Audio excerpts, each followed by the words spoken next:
What's up, y'all? It's your boy KSK Sports, and Jarvis Landry is at it again, taking shots at Cleveland media, taking shots at media at large.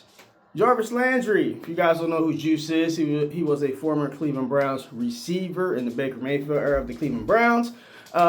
He was with the Miami Dolphins to start out his career. 1,000 yards, like pretty much, I think his first 5 or 6 years in the league.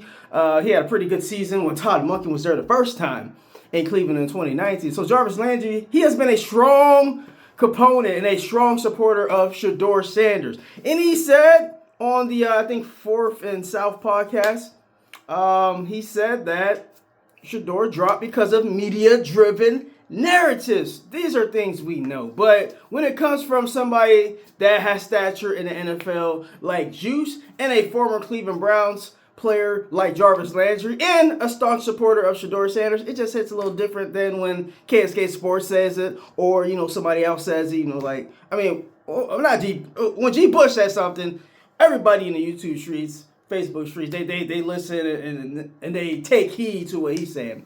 But yeah, I'm just saying, when it hits from a former player, it just hits a little different. That's what I'm saying.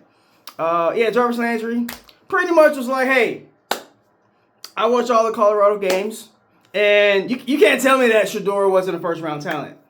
And he also expounded upon saying that there is no way on God's green earth. Now, I'm embellishing a little bit, so I like to embellish on here. There's no way on God's green earth that Jalen, Milroe and Dillon, Gabriel should have been picked above Shedeur Sanders. Now that just lets you know right there that there's something nefarious and there's something that what's going on. I'm trying not to clap my hands as much as somebody said that was a thing of mine. I shouldn't be clapping my hands much, but sometimes I gotta make my point. Can I do this? Can I do this? I gotta do something with my hands, man. When I'm making these videos, I gotta be a little animated. I gotta be into the video since it's just me on screen. So I gotta pop. I don't have a green screen, so it has to be me. I gotta keep the energy up for the whole video. So if I clap my hands a couple times, that's why. I gotta keep the energy level up because it's just me here, just me spitting, and it's just me. I don't have any graphics. Other people have graphics. I don't have graphics. I don't have a green screen. I don't have any of that. It's just me talking and riffing. And some people like that. Some people don't. Some people like the graphics. That's cool. But I think I provide a pretty solid analysis of the Cleveland Browns from a Cleveland Browns fan's perspective. And I think I add a lot of value because I am a fan of the Cleveland Browns. And I am from Northeast Ohio. I'm from the region of the country. I'm a Cleveland Browns fan through and through. So my perspective is much needed in these YouTube streets, along with everybody else in Cleveland media, the new Cleveland media. But Jarvis is absolutely correct. There is no way that you telling me Jalen, Milroe, Dillon, Gabriel. Now Tyler Shook, he went out and balled in 2025. I ain't even gonna add Tyler Shook's name into the mix anymore. I'm not even sure Cam Ward, he only won 3 games with the Tennessee Titans. And he had the whole entire offseason with the ones. He played all 17 games. He won as many games as Shedeur did in 7 starts. He had all 16, 17 games. I don't think he played the last game of the year. I think he might have been. No, I think he got injured, a little slightly injured at the end of the year. I think he played 15 or 16 games. But he played double the amount of games that Shedeur played. And he had the same amount of wins. They both got 3 wins on the year. And I know media, they're trying to peg Jackson Dart as the next great white hope. Jackson Dart over there stumping for DJT over there, acting like he all MAGA. It's not really surprising that somebody that's from Utah, a white boy from Utah that went to college at racist ASF Ole Miss, not surprising that he's MAGA. It's not surprising to me. Somebody named Jackson, that's spelled with an X and an S, is a little bit of a bigot. It's not surprising to me. It's not surprising to me at all, man.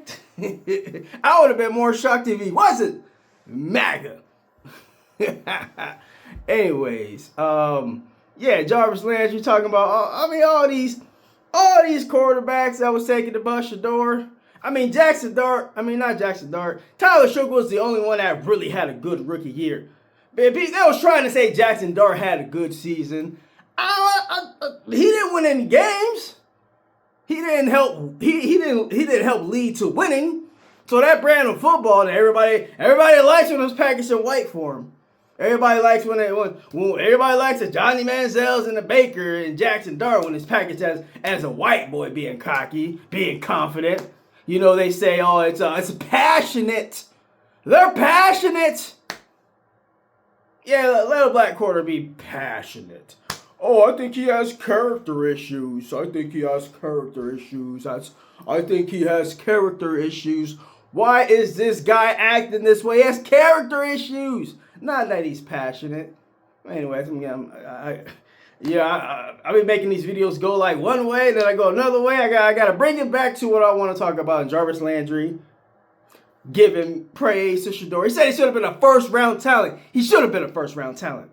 And all these media-driven narratives that was debunked by G. Bush when he interviewed Coach Prime. Shedeur was well prepared for that. He took it seriously. So all these people talking about, oh, he wasn't prepared. He didn't know what he was doing on the whiteboard. We still haven't had a name to a face. These just unsubstantiated rumors. And these teams was picking coaches. I mean, they were picking quarterbacks that's not better than Shedeur. Jackson Dart, what did he do last year? Did he throw for 364? I don't think he threw for 364. It looked like he did a lot of the same things Shedeur was doing, running around. He was doing a lot more running around and creating plays, but it was fine when Jackson Dart was doing it. Oh, he's allowed to create plays. But when it's Shedeur, it's like, oh, he's holding on to the ball too long. He's not getting the ball out quite quick. Jackson Dart was doing the same thing.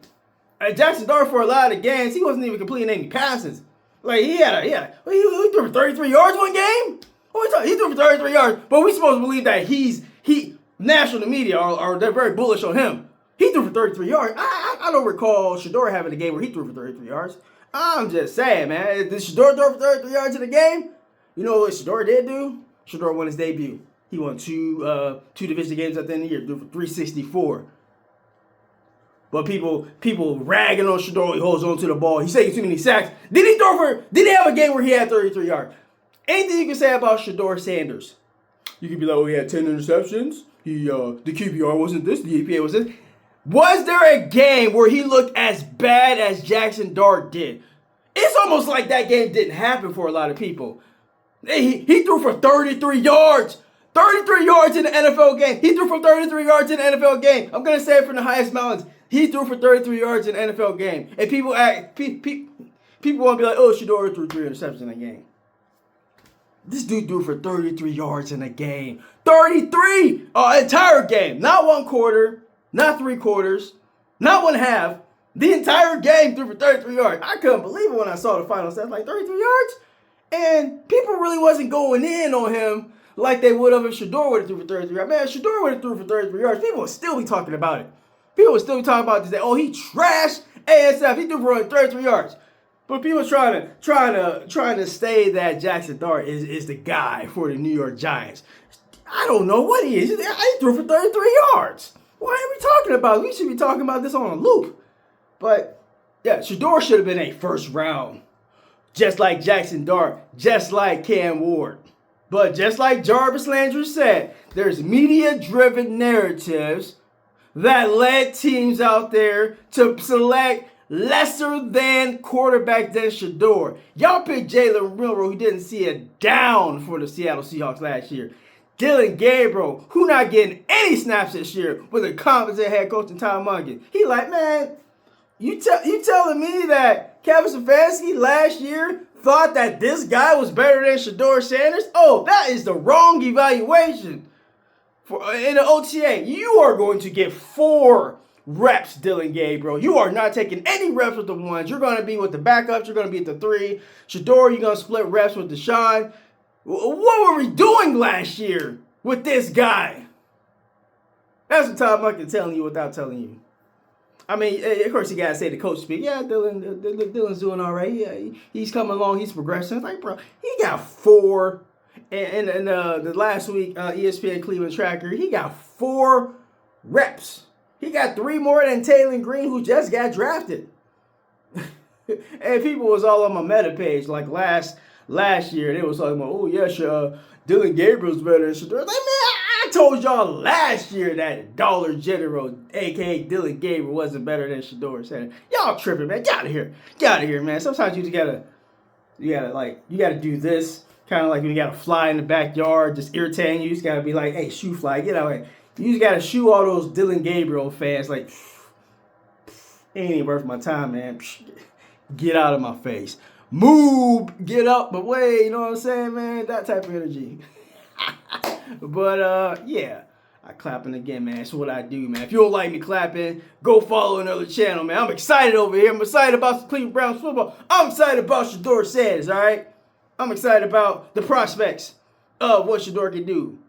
Change the national perception of my Cleveland Browns. Cleveland is a lot of people view Cleveland from a sports city perspective as a joke of a sports city. Cleveland's a great sports city until we got to support our team for a Game 7 in the World Series against Chicago Cubs at home, or until we allow the New York Knicks to come into our a Rocket Arena and just make it a West New York City setting. Other than that, we are an extremely good fan base majority of the time. That really ticked me off, that we allowed all the Knicks fans from New York just to take over Rocket Arena. But anyways, I digress back to my main point. Land the plane home right here.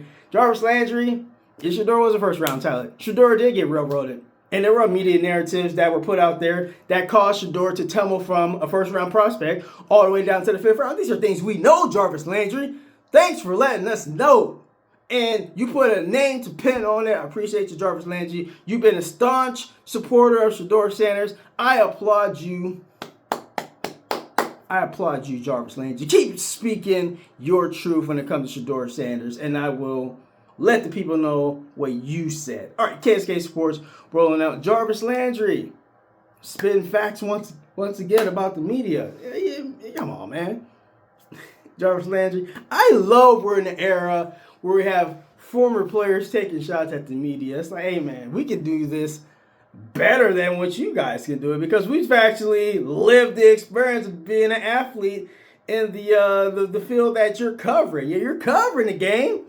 You weren't inside the gridiron. You weren't inside those white lines. So anytime I can add perspective from a player, then add my stank and commentary on top of it, I always gotta oblige and give the opinion, or give my opinion of what a player said about Shedeur Sanders. All right, KSK Sports rolling out. Like, comment, subscribe. Thank you very much for your support. Rolling out. Peace.